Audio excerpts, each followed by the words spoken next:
এই পৃথিবী একদিন এমন এক সময়ের মুখোমুখি হবে যা ইতিহাসে আগে কখনো দেখা যায়নি।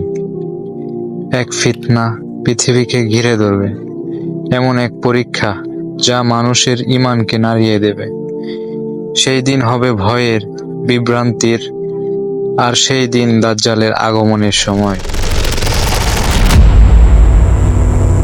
মানুষ তখন বিভ্রান্ত হয়ে পড়বে, সত্যকে মিথ্যা আর মিথ্যাকে সত্য মনে করবে। সামাজিক যোগাযোগ মাধ্যমে, টিভিতে প্রতিটি সংবাদে থাকবে বিভ্রান্তি।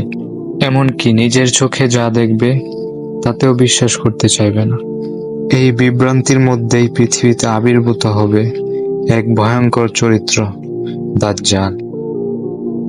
তার চেহারা হবে ভয়ঙ্কর, এক চোখ থাকবে অন্ধ। সে নিজেকে ঈশ্বর দাবি করবে, মানুষকে তার অনুসরণ করতে বলবে। তাকে দেখা হবে আশ্চর্য ক্ষমতার অধিকারী হিসেবে, কিন্তু আসলে সে এক বিশাল ফিতনা। দাজ্জালের আগমন হবে পৃথিবীর সবচেয়ে বড় ফিতনা। এটি হবে এমন এক সময় যখন মানুষ ঈমান হারাবে, ন্যায়ের পথ ছেড়ে দেবে, এমনকি অনেক আলেম বিভ্রান্ত হয়ে পড়বে। এটি হবে এক পরিণতির সূচনা, কিয়ামতের দিকে এগিয়ে যাওয়া। কিন্তু তার আগমনের আগে কিছু নির্দিষ্ট আলামত দেখা যাবে। এই আলামতগুলো রাসূল সাল্লাল্লাহু আলাইহি সাল্লাম আমাদেরকে বলে গেছেন। চলুন আমরা ধীরে ধীরে সেগুলো জানি, যেন আমরা ফিতনা আসার আগেই প্রস্তুতি নিতে পারি। প্রথম আলামত, জ্ঞান উঠে যাবে। আলেমরা একে একে পৃথিবী থেকে বিদায় নেবে।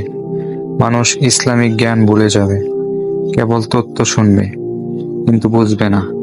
মাদ্রাসাগুলো হবে খালি, কোরআনের আলো কমে যাবে। দ্বিতীয় আলামত, মসজিদগুলো সৌন্দর্যে ভরে উঠবে, কিন্তু সেখানে থাকবে না নামাজি। মসজিদ সাজানো হবে লাইট আর ডিজাইন দিয়ে, কিন্তু ইবাদতের চেতনায় হারিয়ে যাবে। মসজিদ থাকবে কিন্তু ক্ষুধাভীতি থাকবে না। তৃতীয় আলামত, সুদ হবে সাধারণ। মানুষ সুদে লেনদেন করবে, এটাকে অপরাধ মনে করবে না। এমনকি কেউ সরাসরি না জড়ালেও তার ধোঁয়া থেকে কেউ বাঁচবে না। ব্যাংক লোন, ইন্টারেস্ট সবকিছু হবে সুদের ফাঁদ। চতুর্থ আলামত, আমানতের খেয়ানত হবে স্বাভাবিক। মানুষ বিশ্বাসঘাতকতায় লিপ্ত হবে, কেউ কাউকে বিশ্বাস করতে পারবে না।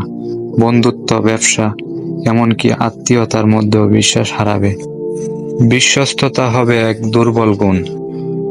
পঞ্চম আলামত, বড় বড় ভূমিকম্প, দুর্ভিক্ষ ও যুদ্ধ ছড়িয়ে পড়বে। দেশে দেশে মানুষ মারা যাবে, খাদ্যর জন্য হাহাকার চলবে। প্রাকৃতিক দুর্যোগ হবে নিয়মিত, যেন পৃথিবী তার ভার সহ করতে পারছে না।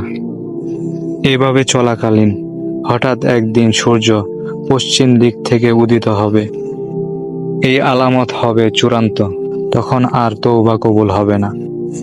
এই মহাজাগতিক পরিবর্তন মানুষকে হতবাক করে দেবে, কিন্তু তখন অনেক দেরি হয়ে যাবে। এই ভয়াবহ সময় থেকে বাঁচার একমাত্র উপায় ঈমান মজবুত রাখা, প্রতিদিন সূরা কাহাফ পাঠ করা। সূরা কাহাফের ব্যাপারে হাদিসেও সুপারিশ করা হয়েছে, কারণ এই সূরা আমাদেরকে দাজ্জালের ফিতনা থেকে রক্ষা করতে সাহায্য করবে। এই ব্যাপারে একটি হাদিসে রাসূল সাল্লাল্লাহু আলাইহি সাল্লাম বলেছেন, যে ব্যক্তি সূরা কাহাফের প্রথম 10 আয়াত মুখস্থ রাখবে, সে দাজ্জালের ফিতনা থেকে নিরাপদ থাকবে। এই হাদিস থেকে বোঝা যায় যে সূরা কাহাফের আয়াতগুলো এমন উপদেশ ও শিক্ষা রয়েছে যা মুমিনকে দাজ্জালের ধোঁকা ও ফিতনা থেকে রক্ষা করতে পারে। তাই প্রতিটি মুসলমানদের প্রতি উৎসাহ দেওয়া হয়েছে যেন তারা সূরা কাহাফ নিয়মিত পাঠ করেন ও মুখস্থ রাখেন। এই ফিতনা আমাদের চিন্তা, বিশ্বাস আর আত্মাকে ধ্বংস করার এক ভয়ঙ্কর ফাঁদ। কিন্তু প্রশ্ন হলো, আমরা কি প্রস্তুত? আমাদের ঈমান কতটা শক্ত? আমাদের অন্তর কতটা সংযুক্ত আল্লাহর সাথে? এখনই সময় নিজেকে বদলানোর, ফিরে যাওয়ার সেই করুণাময় প্রভুর দিকে। তাই আল্লাহর সাথে সম্পর্ক গড়ে তুলুন নামাজ, রোজা আর দোয়ার মাধ্যমে। আসুন নিজেরা জেগে উঠি এবং আমাদের পরিবার বন্ধুদেরকেও জাগিয়ে তুলি। এই ফিতনার যুগে নীরবতা নয়, বরং হেদায়েতের পথ দেখাতে হবে। আল্লাহ যেন আমাদের সবাইকে দাজ্জালের ফিতনা থেকে রক্ষা করেন। আমিন।